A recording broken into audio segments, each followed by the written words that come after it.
ಖರ್ಗೆ ಅವರ ತವರೂರು ಕಲಬುರಗಿಗೆ ಹೋಗ್ಬಿಡೋಣ ಸರ್. ಸೊ ಕಲಬುರಗಿಯಲ್ಲಿ ಜನ ಏನ್ ಹೇಳ್ತಾ ಇದ್ದಾರೆ, ಕ್ಯಾಂಡಿಡೇಟ್ಸ್ ಉಮೇಶ್ ಜಾಧವ್ ಇದ್ದಾರೆ, ಜೊತೆಗೆ ಖರ್ಗೆ ಅವರ ಅಳಿಯನೇ ಸ್ವತಃ ನಿಂತಿದ್ದಾರೆ. ಸೊ ಯಾರಿಗೆ ಕೃಪಾಶೀರ್ವಾದ ಜನರದ್ದು ನೋಡ್ತಾ ಹೋಗೋಣ. ಖರ್ಗೆಯನ್ನೇ ಸೋಲಿಸಿದ ಉಮೇಶ್ ಜಾಧವ್ ಮತ್ತೆ ಗೆಲ್ತಾರ.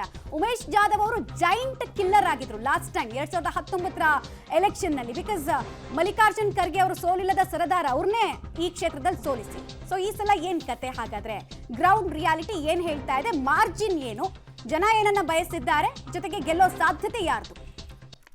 ಬಿಜೆಪಿಯಿಂದ ಹಾಲಿ ಸಂಸದ ಉಮೇಶ್ ಜಾಧವ್ ಮತ್ತು ಕಾಂಗ್ರೆಸ್ನಿಂದ ಮಲ್ಲಿಕಾರ್ಜುನ್ ಖರ್ಗೆ ಅವರ ಅಳಿಯ ರಾಧಾಕೃಷ್ಣ ದೊಡ್ಡಮನಿ, ಇವರಿಬ್ಬರು ಕೂಡ ಸ್ಪರ್ಧೆ ಮಾಡಿರ್ತಕ್ಕಂಥ ಕ್ಷೇತ್ರ ಕಲಬುರಗಿ. ಕಾಂಗ್ರೆಸ್ ಅಭ್ಯರ್ಥಿ ರಾಧಾಕೃಷ್ಣ ದೊಡ್ಡಮನಿ ಅವರ ಲೆಕ್ಕಾಚಾರದ ಪ್ರಕಾರ 65,000ದಿಂದ 75,000 ಲೀಡಲ್ಲಿ ನಾವು ಗೆಲ್ತೀವಿ. ಯಾಕೆಂದರೆ ಪ್ರಿಯಾಂಕ ಖರ್ಗೆ ಅವರು ಮಂತ್ರಿಗಳಾಗಿದ್ದಾರೆ, ಇವರು AICC ಅಧ್ಯಕ್ಷರು ಮಲ್ಲಿಕಾರ್ಜುನ್ ಖರ್ಗೆ, ಹಾಗಾಗಿ ಗೆದ್ದೇ ಗೆಲ್ತೀವಿ 65,000ದಿಂದ 75,000 ಓಟಲ್ಲಿ ಅಂತ. ಜೊತೆಗೆ ಮಲ್ಲಿಕಾರ್ಜುನ್ ಖರ್ಗೆ ಅವರು ತುಂಬ ಎಮೋಷನಲ್ ಆಗಿ ಸರ್ತಿ ಭಾಷಣ ಮಾಡಿದ್ರು, ತುಂಬ ಎಮೋಷನಲ್ ಆಗಿ ಭಾಷಣ ಮಾಡಿದ್ರು. ಸೊ ಅದೆಲ್ಲ ವರ್ಕೌಟ್ ಆಗೋದೇ ಆದರೆ ಅದು ರಾಧಾಕೃಷ್ಣ ದೊಡ್ಡಮನಿ ಅವರಿಗೆ ಅನುಕೂಲ ಆಗಬಹುದು. ಹಾಗಾದ್ರೆ ಬಿಜೆಪಿ ಅಭ್ಯರ್ಥಿ ಕೂಡ ಬಹಳ ವಿಶ್ವಾಸ ಇದೆ. ಲಾಸ್ಟ್ ಟೈಮ್ ನಾನು ಜೈಂಟ್ ಕಿಲ್ಲರ್ ಆದೆ, ಈ ಸಲ ನಾನು ಗೆದ್ದೆ ಗೆಲ್ತೀನಿ, ನನ್ನ ಲೀಡ್ ಎಷ್ಟಿದೆ ಅನ್ನೋದನ್ನ ಕೂಡ ಹೇಳ್ತಾ ಇದ್ದಾರೆ. ಡಾಕ್ಟರ್ ಉಮೇಶ್ ಜಾಧವ್ ಅವರು ಲೆಕ್ಕದ ಪ್ರಕಾರ 35ರಿಂದ 40,000 ಮತಗಳ ಅಂತರದಿಂದ ನಾನು ಗೆಲ್ತೀನಿ ಅನ್ನೋ ವಿಶ್ವಾಸದಲ್ಲಿದ್ದಾರೆ doctor Umesh Jadhav. Last time ಹೋಲಿಸ್ಕೊಂಡ್ರೆ ಈ ಸರ್ತಿ ಅವರ ಲೀಡ್ ಕಡಿಮೆ ಆಗುತ್ತೆ. ಅವರ ಪ್ರಕಾರ 35ರಿಂದ 45 ಅಂತ ಹೇಳ್ತಾ ಇದ್ದಾರೆ. ಇದೇ ನಿಜ, ಆದರೆ ಕಡಿಮೆ ಆಯಿತು. ಬಟ್ ಈ ಸರ್ತಿ ಕಾಂಗ್ರೆಸ್ ಗೌರ್ಮೆಂಟ್ ಆಡಳಿತದಲ್ಲಿ ಇರೋದ್ರಿಂದ ಎಲ್ಲ ಕ್ಷೇತ್ರಗಳಲ್ಲೂ ಒಳ್ಳೆ ಫೈಟ್ ಕೊಟ್ಟಿದ್ದಾರೆ ಅವರು, ಇಲ್ಲ ಅಂತಲ್ಲ. ಹಾಗಾಗಿ ಎಲ್ಲ ಕ್ಷೇತ್ರಗಳಲ್ಲೂ ಲೀಡ್ ಕಡಿಮೆ ಆಗುತ್ತೆ ಈ ಸರ್ತಿ, ಯಾರೇ ಗೆದ್ರು ಕೂಡ.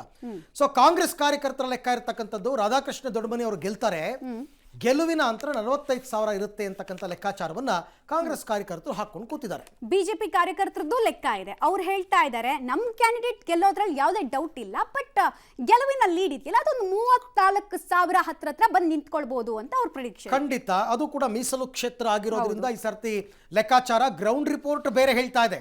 ಗ್ರೌಂಡ್ ರಿಪೋರ್ಟ್ ಏನ್ ಹೇಳುತ್ತೆ ಹಾಗಾದ್ರೆ ಅಂತಂದ್ರೆ, ಇಲ್ಲಿ 50-50 ಇದೆ, ನೆಕ್ ಟು ನೆಕ್ ಫೈಟ್ ಇದೆ. ಯಾರೇ ಗೆದ್ರು 10ರಿಂದ 15,000 ಲೀಡಲ್ಲಿ ಗೆಲ್ತಾರೆ ಅಂತ ನಾವು ಇದೇ ಬೆಂಗಳೂರು ಗ್ರಾಮಾಂತರದಲ್ಲಿ ಏನು ನೋಡಿದ್ವಿ, ಆ ಥರ ಇದನ್ನು ಪ್ರೆಡಿಕ್ಟ್ ಮಾಡೋದಕ್ಕೆ ಆಗ್ತಾ ಇಲ್ಲ. 50-50 ಯಾರು ಬೇಕಾದರೂ ಗೆಲ್ಬೋದು.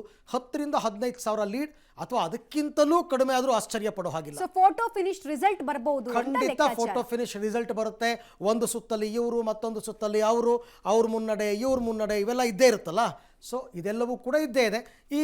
ಈ ಚುನಾವಣೆಯ ವಿಚಾರಕ್ಕೆ ಸಂಬಂಧಪಟ್ಟಂತೆ ಸಚಿವ ಪ್ರಿಯಾಂಕ ಖರ್ಗೆ ಅವರು ಮಾತನಾಡಿದ್ದಾರೆ, ನೋಡೋಣ. ನೋಡಿ, ಎಕ್ಸಿಟ್ ಪೋಲ್ಗಳು ಬರ್ತವೆ ಹೋಗ್ತವೆ. ಹೋದ ಬಾರಿ ಎಕ್ಸಿಟ್ ಪೋಲ್ಗಳು ಒಂದು ಮಾರ್ಗಸೂಚಿ ಥರ ಇತ್ತೀಚೆಗೆ ಜನರು ನೋಡ್ತಾ ಇದ್ದಾರೆ. ಹೋದ ಬಾರಿ ನಮ್ಮ ರಾಜ್ಯ ಚುನಾವಣೆಯಲ್ಲಿ ಯಾರೂ ಕೂಡ ನಾವು 100 ದಾಟ್ತೀವಿ ಅಂತ ಅಂದ್ಕೊಂಡಿರಲಿಲ್ಲ. ಭಾಳಷ್ಟು ಜನ ಹಂಗ ಅಸೆಂಬ್ಲಿ ಅಂತಾನ ಹೇಳಿದ್ರು, ಅಥವಾ BJP ಅವರು JDS ಮೈತ್ರಿ ಸಂಪೂರ್ಣವಾಗಿ ಅಧಿಕಾರಕ್ಕೆ ಬರುತ್ತೆ ಅಂತ ಹೇಳಿದ್ರು.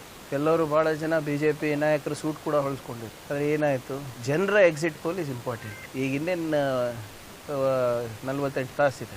ಈ ಎಕ್ಸಿಟ್ ಪೋಲಿಗೆ ಮತ್ತು ಜನರ ಎಕ್ಸಿಟ್ ಪೋಲಲ್ಲಿ ಏನು ಬರುತ್ತೆ ಅಂತ ನೋಡೋಣ. ನಮಗೆ ಸಂಪೂರ್ಣವಾದಂಥ ವಿಶ್ವಾಸ ಇದೆ, ನಾವು 18 ಸೀಟ್ ಗೆಲ್ತೀವಿ ಇಲ್ಲಿ. ಮತ್ತು ನಮ್ಮ ಏನು ಇಂಡಿಯಾ ಮೈತ್ರಿಕೂಟ ಇದೆ 795 ದಾಟ್ತೀವಿ ಅಂತ. ಆಲ್ ರೈಟ್, ಅವರವರ ವಿಶ್ವಾಸ. ಎಕ್ಸಿಟ್ ಪೋಲ್ನ 100% ನಂಬಿ ಅಂತ ನಾವು ಹೇಳಲ್ಲ. ಎಷ್ಟೋ ಸರ್ತಿ ಉಲ್ಟಾ ಆಗಿರ್ತಕ್ಕಂಥ ಉದಾಹರಣೆ ಕೂಡ ಇದೆ. ಬಟ್ ಏನಿದೆ ಟ್ರೆಂಡು ಅದನ್ನು ನಾವು ಕೊಡ್ತಾ ಇದ್ದೀವಿ ಅಷ್ಟೇ ತಾನೇ.